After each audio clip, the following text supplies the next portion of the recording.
ألم العضلات ولا ألم أعصاب؟ إحنا إزاي نفرق ما بين الاتنين؟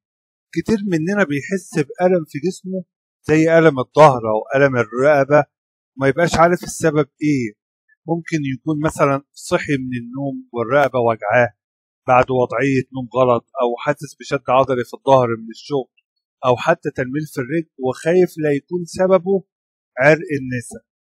يا ترى ده ألم عضلات ولا ألم أعصاب؟ في الفيديو ده احنا هنتكلم بأسلوب بسيط قوي على ازاي نفرق ما بين الاتنين، ازاي نميز ما بين العضلات والأعصاب منشأ الألم عشان نعرف نعالج صح. أصل ملخص الفيديو، العضلات دي غالبا انت تقدر تتعامل مع نفسك في البيت، اما الأعصاب ما بيبقاش فيها تهاون.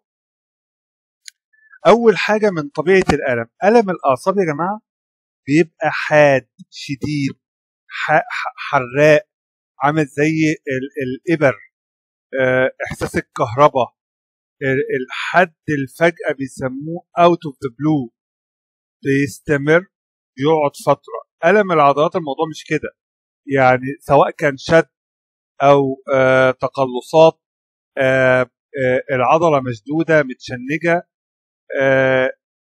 الألم نفسه بيبقى تقل، بيبقى نبض ثابت في مكانه، بالذات مثلا لما يبقى ايه بعد شيل حاجه تقيله.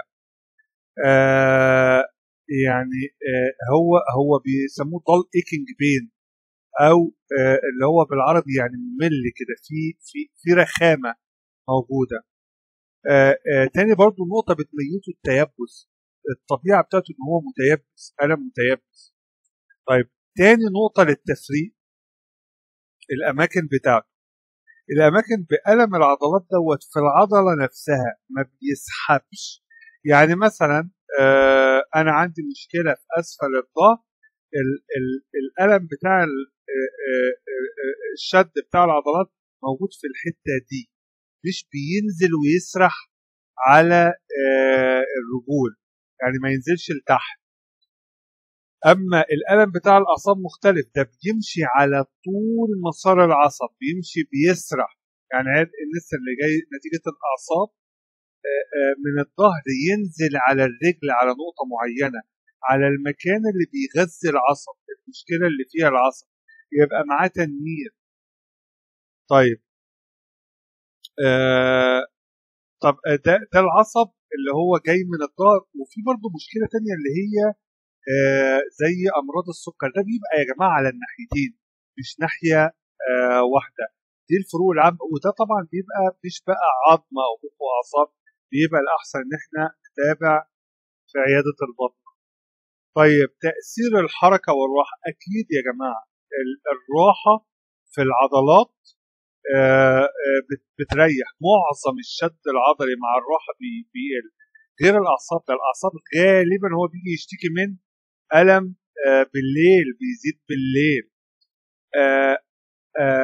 ساعات بيزيد بالحركة اللي أكتر بتاع العضلات. يعني أنا العضلة تعبانة، فلما هحركها هتعب أكتر، ولما هيقل الحركة هتبقى كويسة. الأعصاب هو العصب نفسه في التهاب، فبيدي نبضات إن هو شغال طول الوقت طول الوقت. ويمكن بيزيد أكتر بالليل لما الدورة الدموية بتركب، فحتى وانا مستريح برضو بيبقى فيه ألم. طيب الألم والنوم، مين يا جماعة اللي تتوقعوا ان هو هيصحي من النوم؟ ألم العضلات ولا ألم الأعصاب؟ طبعا ألم الأعصاب. ألم الأعصاب بيزيد بالليل وكمان مع البرد. يعني الناس اللي عندهم ربنا يشفي الجميع، اللي عندهم التهابات في الأعصاب، الألم بتاعهم بيزيد بالليل أكتر، زي ما قلنا مع الدورة الدموية لما بتقل. طيب تأثير الألم بقى على الإحساس والقوة، تتوقعوا مين اللي هيبقى فيه ضعف في الإحساس ومين اللي هيبقى فيه ضعف في العضلات؟ أكيد الأعصاب. العصب ده يا جماعة بيدي جزئين، معظم الأعصاب بتدي إحساس وبتدي حركة. في أعصاب بتبقى متخصصة حركة بس، وفي أعصاب بتبقى متخصصة إحساس بس، وفي جزء كبير بيبقى شامل الحركه وشامل الاحساس. فانا لو عندي ضغط على العصب، العضله ديت اللي بتتغذى بالعصب بتضعف، فاحنا بنبقى عارفين العصب اللي متاثر من ضعف العضله. ونفس الكلام الاحساس بتاعها بيضعف، وهنشوف كمان انه ممكن يزيد. طيب في العضلات مفيش حاجه من الكلام ده. العضله نفسها هي اللي تعبانه، هي اللي مشدوده، هي اللي فيها تشنجات، هي بس مفيش مشكله في العصب نفسه. طيب استمرار الالم، مين اللي اكتر يبقى ناحيه المزمن؟ مين اللي اكتر ان هو يبقى مؤقت؟ العضله يا جماعه، العضله تبقى مؤقته. العصب ممكن يبقى مزمن بالذات لو ما اتعالجش بسرعه. عشان كده هو حتى الناس اللي بيبقى عندها غضروف وعندها تنميل، احنا بنقول ان مثلا عمليه الغضروف الالم بيقل بنسبه ممكن توصل لغايه 90 95%. بس التنميل دي وظيفه عصبيه، على حسب ما احنا حصل اصابه في العصب بقاله الغضروف مثلا بقاله فتره كبيره، ده بيخلي الاستجابه اقل. في اعراض مصاحبه زي ما قلنا في الاعصاب بيبقى في فرط تحسس، يعني شويه هواء المروحه شغاله يبقى في الم شديد قوي، عامل زي الوقت، نفس الصفات اللي احنا شرحناها قبل كده. اما الالم بتاع العضلات ده ممكن يبقى فيه حواليه احمرار. ما فيش حاجه اسمها احمرار حوالين العصب، ما فيش حاجه اسمها كده. في حاجه اسمها تورم في العضلات، التهابات بالذات لو كان فيها مز. في عوامل بتزود الالم. ايوه يا جماعه، العضلات كل ما تستخدم العضله اكتر كل ما الالم يزيد. بالنسبه للعصب الوضع مش كده.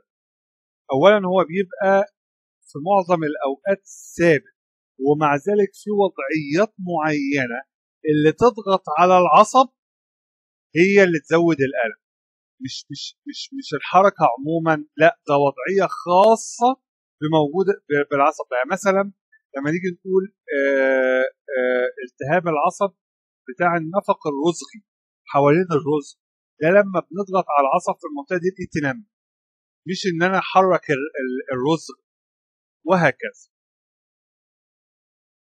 احنا كده يا جماعه تقريبا، يعني تقريبا ال ال ال ال ال ال الفرق ما بين الاثنين الهدف منه حاجه واحده بس: امتى تستشير طبيب.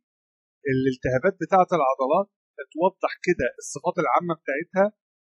ممكن اخد بسط للعضلات، ممكن اخد مسكن، يومين ثلاثه تلاقي ان الموضوع بيستريح وبينتسب، خلاص يبقى دي حاجه عارضه. اما ان انا استمر في الرد بالست شهور والسنه لغايه لما نلاقي المشاكل الكبيره اللي بتجيلنا في العياده، لا يا جماعه. صحه حضراتكم